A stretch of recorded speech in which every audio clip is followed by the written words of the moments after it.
ये सही आया। Hello, welcome to my YouTube channel physics by Sagar Orai. ये हम लोग बच्चों चैप्टर नंबर 7 पर पहुंच चुके हैं और इस चैप्टर नंबर 7 में हम लोग इंट्रोड्यूस कराए आप लोगों को पढ़ाएंगे अल्टरनेटिंग करंट। उसी को हिंदी में क्या बोलते हैं? प्रत्यावर्ती धारा। और आप लोग पिछले लेक्चर्स यूट्यूब पे जाकर फिजिक्स बाय सागर उरई के नाम से सर्च करेंगे तो आपको ये मिल जाएगा। तो पहले अल्टरनेटिंग करंट पर पहुंचने से पहले अभी तक हम लोग जितना भी स्टडी कर रहे थे एसी जनरेटर को छोड़कर जितना भी अभी तक हम लोगों ने स्टडी किया है वो सारा का सारा मटेरियल डीसी के लिए था। कौन सी? DC, direct current. ये पहले डायरेक्ट करंट का ही जिक्र करेंगे हम।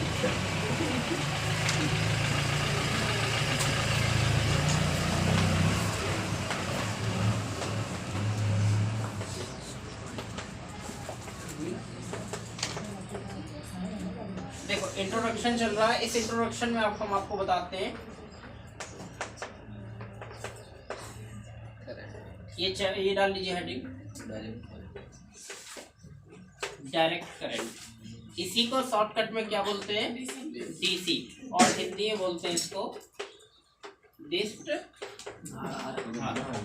धारा, दुष्ट धारा नहीं, है ना, दिष्ट धारा, डायरेक्ट करंट। तो अभी देखिए, हमने जितने भी अभी तक जो इलेक्ट्रिकल से संबंधित चीजें निकली हैं तो उसमें हम लोग इसका इस्तेमाल कर रहे थे, ये टर्म का। इसमें इसको क्या बोलते हैं? कौन सा टर्मिनल है? प्लस, और इसको माइनस। तो इसको क्या कहते हैं हम लोग? सेल कहते थे, है ना। और अगर ऐसा लगा दे,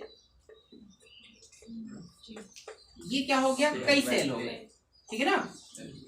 ये एक से ज्यादा सेल हो गए। तो जब एक से ज्यादा सेल होते हैं तो इसी को बोलते हैं आप लोग क्या? बैटरी। तो इस सेल से निकलने वाली करंट या इन बैटरियों से निकलने वाली करंट, जैसे सेल कौन से देखे आपने? टॉर्च के सेल देखे होंगे, घड़ी के सेल देखे होंगे, रेडियो में डलने वाले सेल देखे होंगे, वो सेल हो गए। या घर में आपने इन्वर्टर देखा, उसमें बैटरी आती है। या कोई भी जो मोटरसाइकिल से लेकर हर सिस्टम में बैटरियां लगी होती है। तो उन बैटरी से निकलने वाली करंट या सेलों से निकलने वाली करंट कौन सी करंट होती है? डायरेक्ट करंट होती है। तो इन डायरेक्ट करंट का मतलब क्या होता है वो देखो। अगर हम एक ग्राफ बनाएं, क्योंकि ओम्स लॉ के अकॉर्डिंग क्या होता है? V equal to I R. तो I इक्वल टू होता है V अपॉन आर। ये ओम्स लॉ है जो डीसी के लिए है। अच्छा, हमने क्या किया कि यहाँ पर एक ग्राफ ले रहे हैं, टाइम क्या ले रहे हैं? यहाँ पर टाइम ले रहे हैं, समय ले रहे हैं। और इस दिशा में हम लोग ले रहे हैं किसको? करंट को। हमने देखा कि जब टाइम 0 है, टाइम कितना है? 0, तो उस समय मान लेते हैं कुछ पहले से करंट उसमें है, कोई सेल है पहले से वो काम कर रहा है, तो उसमें करंट ये कितनी है? मान लीजिए 5 एम्पियर है। कितनी?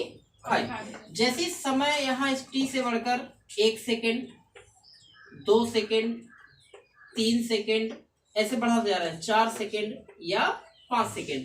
तो हम ये देख रहे हैं कि समय बढ़ता जा रहा है, लेकिन जो करंट है, करंट की लगातार वैल्यू आपकी यहीं पर मिलती जा रही है। ऐसा प्रैक्टिकल करके आप लोग प्राप्त कर सकते हैं। तो ये लाइन कैसी मिलेगी? इसका मतलब क्या हुआ कि समय लगातार बढ़ता जा रहा है और उसी डायरेक्शन जहां की ओर समय बढ़ता जा रहा है उसी टाइम में करंट है। लेकिन करंट का वैल्यू ना तो अप हो रही है और ना ही डाउन, क्योंकि ऊपर नीचे होगा तो करंट इफेक्टेड होगी और ऐसे जाएगा तो कौन? समय इफेक्टेड होगा। तो समय लगातार बढ़ता गया लेकिन करंट का मान और दिशा नहीं बदली। तो ऐसी करंट का नाम हो जाता है कौन सा? डीसी। तो याद रखेंगे क्या कि ऐसी करंट जिसका मैग्नीट्यूड तथा डायरेक्शन समय के साथ चेंज नहीं होते। मैग्नीट्यूड मतलब उसका परिमाण, मतलब वैल्यू। तो वैल्यू कितनी है? 5 एम्पियर। और दिशा का मतलब समझ ही रहे ना, कि जैसे पूर्व पश्चिम उत्तर दक्षिण यहाँ वहाँ भागना। तो जिसका परिमाण और दिशा, परिमाण मतलब मान, जैसे 10 एम्पियर, 5 एम्पियर, 50 एम्पियर, 100 एम्पियर, है ना। तो परिमाण और दिशा समय के साथ साथ बदले कि ना बदले? ना बदले। तो ऐसी धारा जिसका परिमाण और दिशा समय के साथ ना बदले उसको बोलते हैं हम कौन सी करंट? डायरेक्ट करंट या दिष्ट धारा। क्लियर हो गया यहाँ पर? तो ये दिष्ट धारा की फिनोमेना होती है, ठीक है। अच्छा, अब ये दिष्ट धारा मतलब डायरेक्ट करंट कहाँ से निकलती है, तो हमने क्या बताया अभी, सेल और बैटरी। तो सेल और बैटरियों से आने वाली करंट का नाम ही है डायरेक्ट करंट। अब इसके दूसरे टॉपिक पे हम लोग चलने वाले हैं, किस पर, अल्टरनेटिंग करंट। तो पहले आप लोग इसको लिख लीजिए।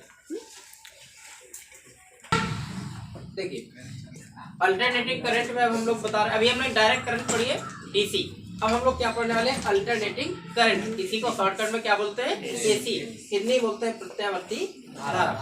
तो अल्टरनेटिंग करंट बनी कहाँ से थी, तो हमने इससे पहले लेक्चर में आपको दिखाया है एसी जनरेटर। एसी जनरेटर एक ऐसा जनरेटर जो एसी करंट को बनाता है। तो उससे हमें कुछ इक्वेशन मिले थे जिसमें साइन फंक्शन था। साइन फंक्शन का मतलब जिसमें साइन थीटा आता है या साइन ओमेगा टी आता है। तो साइन फंक्शन वाला इक्वेशन जो हमारा था, E = E0 साइन ओमेगा, ये ईएमएफ है, विद्युत वाहक बल। इसी से वोल्टेज क्या बनेगा, एसी वोल्टेज इक्वेशन, या इसको कहिए प्रत्यावर्ती वोल्टेज समीकरण। क्या हो जाएगा, V = V0 sine omega T. किसके अकॉर्डिंग आया, इसके जैसा ये लिखा हुआ है वैसा ही ये लिखा हुआ। इसमें V क्या है, ये वोल्टेज है, V0 क्या है, इस वोल्टेज की पीक वैल्यू, शिखर मान, अधिकतम मान, मैक्सिमम वैल्यू, और ओमेगा टी ये फंक्शन है। एसी करंट इक्वेशन अगर बनाए तो V की जगह I हो जाएगा, I0 साइन ओमेगा टी। शकल चेंज हो रही है, तरीका चेंज नहीं हो रहा है। तो I = I0 sine omega T. ये सारे के सारे इक्वेशन कौन से कहलाते हैं, AC equation. AC EMF, AC voltage और एसी करंट। इसी साइन फंक्शन को हमने थोड़ा सा आगे बढ़ाया। हमने क्या लिखा, I को लिखा, I0 को I0 लिखा, साइन ओमेगा की वैल्यू होती है 2π/t, टाइम पीरियड के टर्म में, आवर्तकाल के टर्म में 2π/t, और स्मॉल टी को वही रहने दिया। अब हम लोग क्या कर रहे हैं, अब हम लोग करंट और टाइम, धारा और समय के बीच क्या खींच रहे हैं, एक graph. Now we plot graph between current and time. अच्छा ठीक है, खींचते हैं। तो पहले आप इनको देखेंगे, इनसे आपका ये बनेगा, है ना। तो पहले हमने क्या रख किया, मान लिया कि टाइम कितना है, 0, समय कितना है, 0 है। तो हमें देखते हैं उस समय अल्टरनेटिंग करंट, मतलब ये वाली करंट कितनी है। तो यहाँ इक्वेशन क्या है, I = I0 sine 2π/T small T. तो किसकी वैल्यू रखनी है, स्मॉल टी। इस इक्वेशन में स्मॉल टी की वैल्यू रखनी है, तो I का मान अपने आप आ जाएगा। स्मॉल टी रखते जाएंगे, I का मान निकलता जाएगा। तो हमने क्या किया, स्मॉल टी का मान रखा किसमें, जो इक्वेशन है। तो I = I0 sine 2π/T into small T, और स्मॉल टी की जगह है 0। जब 0 का गुणा करोगे तो ये पूरा फंक्शन 0, कितना बचा, साइन 0, और साइन 0 की वैल्यू 0, तो पूरी क्वांटिटी 0। तो हमें मिल गया कि जब समय 0 था तो समय करंट भी 0 थी।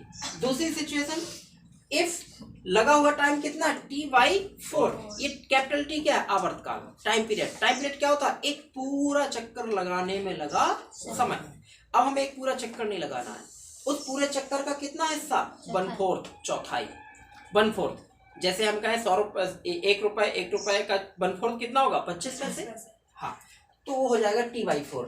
अब रखिए स्मॉल टी का मान T/4 फॉर्मूले में, तो I = I0 साइन 2π/T। अब स्मॉल टी की वैल्यू T/4, T से T कैंसिल, 1 2 से 2 कैंसिल, तो यहाँ बचेगा π/2। तो एक बच गया π/2। पाई मतलब 180 में 2 का डिवाइड करोगे कितना आएगा, 90।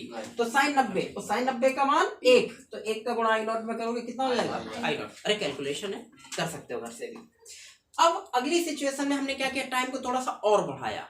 अब हमने टी जो टाइम था वो 1/4 था, अब उसको हमने हाफ कर दिया, आधा कर दिया, मतलब कितना, T/2। और यही T/2 का मान आप यहाँ रखते गए और कैलकुलेशन करते गए, जो कि हमने 2 में दिखा दी है। कैलकुलेशन करते जाइए, कितना मान मिल जाएगा, 0, क्योंकि साइन 180 कितना होता है, 0। फिर आपने क्या किया, इसको 3T/4 रखा, 3T/4 रखेंगे और कैलकुलेट करेंगे तो ये मिल जाएगा 270 मिलेगा साइन का मान, 270 का मान -1 होता है, तो हो जाएगा कितना, -I0।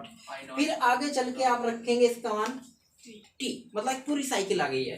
तो t, जब t रखोगे और कैलकुलेट करोगे तो i का मान कितना मिल जाएगा, 0।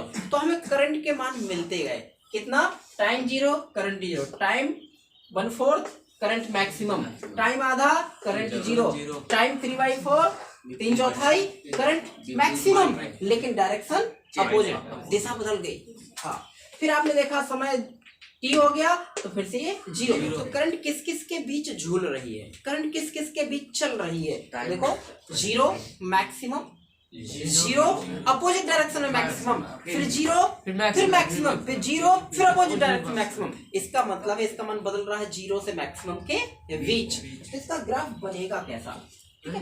तो इसका ग्राफ देखो कैसे बनेगा, पहले आप लोग इतना लिख ले सर, कॉपी करना है इसको। तो इसका ग्राफ बनेगा कैसे, जस्ट बता रहा हूँ तुरंत। देखो तो हमें क्या वैल्यू मिली थी, तो हमें टाइम और करंट के बीच ये वैल्यू मिली है। इस वैल्यू के आधार पर हम लोग क्या करते हैं, ग्राफ खींचते हैं। किस किस के बीच, टी और आई, टाइम और करंट के बीच। तो हमने देखा क्या, देखो यहाँ हमने हॉरिजॉन्टल में ले लिया समय टाइम और वर्टिकल में ले लिया किसको, करंट। ये आई बना है और ये टी, यही हमें इसके आधार पर बनाना था। यहाँ गौर से देखो, जब टाइम जीरो है तो करंट भी कितना है, जीरो, तो दोनों यहीं पर है। जब टाइम बढ़कर कितना हो गया, t/4, तो देखो इधर ये है 1/4, ये आधा चक्कर है, दिख रहा है ना, आधा, इस आधे का आधा 1/4 कहलाएगा। देखो ये पूरा चक्कर यहाँ होगा, आधा प्लस आधा, तो इस आधे का भी आधा 1/4, तो ये लिखा t/4। जैसे ये t/4 था तो ये करंट कहाँ पर है, यहाँ पर हाई मैक्सिमम, इससे ऊपर नहीं जा रहा, तो ये मैक्सिमम है। ये मैक्सिमम वैल्यू ही कौन है, आई नॉट। तो जैसे ही टाइम t/4 हुआ, 1/4 हुआ, करंट मैक्सिमम हो गई। डायरेक्ट मैक्सिमम नहीं होती है, धीरे धीरे धीरे बढ़ते बढ़ते बढ़ते बढ़ते बढ़ते मैक्सिमम, लेकिन फास्ट प्रोसेस है। तो आई नॉट जैसे ही समय t/4 से बढ़कर कितना हुआ, t/2। जैसे ही t/2 हुआ, करंट डिक्रीज होते होते कितनी हो गई, जीरो। देखो यस t/4 पर करंट कितनी हो जा रही है, जीरो। जैसे ही आपने फिर से समय को बढ़ाया कितना, t/3, t/4, तो करंट बढ़ते बढ़ते कितनी हो गई, मैक्सिमम, लेकिन डायरेक्शन बदल गई। अभी अप जा रही थी, अब डाउन। जैसे ही आपने समय बढ़ाकर कितना किया, टी, मतलब पूरी साइकिल होने वाली है, टी, करंट कितनी हो जा रही है, जीरो। तो देखो तो इस प्रकार से आपको कैसे मिल रहा है ग्राफ इसका, ऐसे, ये ऐसे सिचुएशन लगातार चलती जा रही है। ऐसा चित्र कभी भी आपको दिख जाए तो हमेशा किसका होगा, ऐसे। लेकिन ध्यान रखिएगा, इनके एम्पलीट्यूड नहीं बदलते हैं। एम्पलीट्यूड मतलब आयाम, जितनी ऊंचाई यहाँ है उतनी यहाँ होनी चाहिए, उतनी ही ऊंचाई लगातार होनी चाहिए। जितनी ऊंचाई यहाँ है उतनी ही यहाँ होनी चाहिए। क्यों, ये भी आई नॉट, ये भी आई नॉट, ये भी आई नॉट, ये भी आई नॉट। अब बताओ तुम लोग जरा एक चित्र देखकर,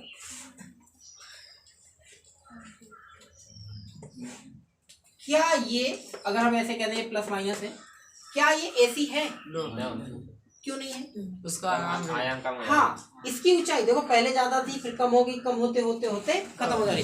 तो इसकी जो एम्पलीट्यूड है, आयाम बदलते जा रहे हैं, इसलिए एसी नहीं है। तो इसके एम्पलीट्यूड हमेशा कैसे रहेंगे, एक समान, चाहे जहां तक चले जाए। तो एसी करंट का जो साइनसोडियल कर्व होता है, इसको साइनसोडियल, साइन फंक्शन से बना, साइन फंक्शन से बना, जिसे बोलते हैं साइनोसोडियल कर्व।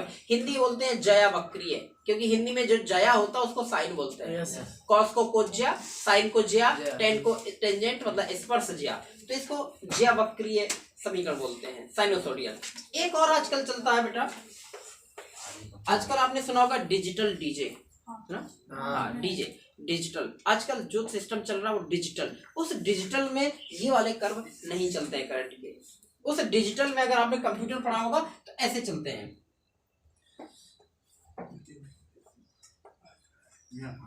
ऐसे डब्बे डब्बे बन जाते हैं। तो देखिए यहाँ खाली जगह है तो इसकी वैल्यू होती है 0, यहाँ आ गया 1 0 1 0 1, ये है डिजिटल सिग्नल।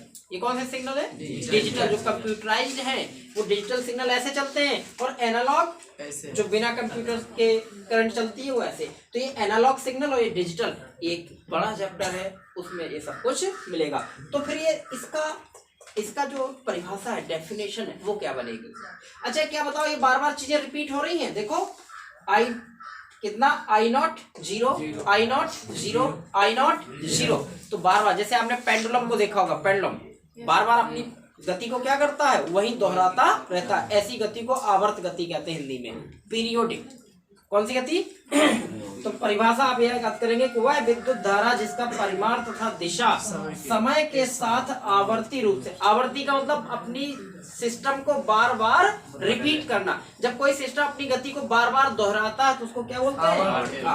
आवर्ती रूप से बदलते रहते हैं तो क्या कहलाती है? अल्टरनेटिंग करंट कहलाती है। एक चीज और इम्पोर्टेंट, एसी धारा का आयाम जो शिखर मान है वो हमेशा अगर नियत नहीं है तो एसी नहीं है। तो अल्टरनेटिंग करंट किसे कहेंगे? कि that currents which magnitude and direction always periodically change with time, that is called alternating current. मतलब ऐसी करंट जिसका मैग्नीट्यूड और डायरेक्शन टाइम के साथ साथ पीरियोडिकली, मतलब बार बार रिपीट करने वाला, पीरियोडिकली चेंज होता रहता है, वो अल्टरनेटिंग करंट कहलाती है। जैसे ट्रांसफार्मर से आने वाली धारा, हमारे घरों में जो करंट आती है वो सारी की सारी कौन सी है? एसी है। तो घरों में जो ट्रांसफार्मर से आती है, तो ट्रांसफार्मर से निकलने वाली करंट कौन सी करंट कहलाती है? एसी। इसको आप लोग लिख लीजिएगा। तो एक तरफ हमेशा ध्यान रखिएगा, एसी का ही होता है। अब इसी में एक चीज और है, आपको जाते जाते बता दें। अब इसका कन्वर्जेशन आता है, लिख डालो जब तक हम बोलते जा रहे हैं। इनका कन्वर्जेशन आता है। कन्वर्जेशन मतलब बदलना, जैसे एसी को डीसी बदलना, डीसी को एसी बदलना। तो इन्वर्टर घर में देखा है आप लोगों ने? इन्वर्टर करता क्या है? लाइट चली जाती है, इन्वर्टर एक्टिव हो जाता है। तो इन्वर्टर जहां रखा होगा उसके नीचे बैटरी भी रखी होगी पास में। तो बैटरी जो है उसमें कौन सी करंट स्टोर होती है? डीसी।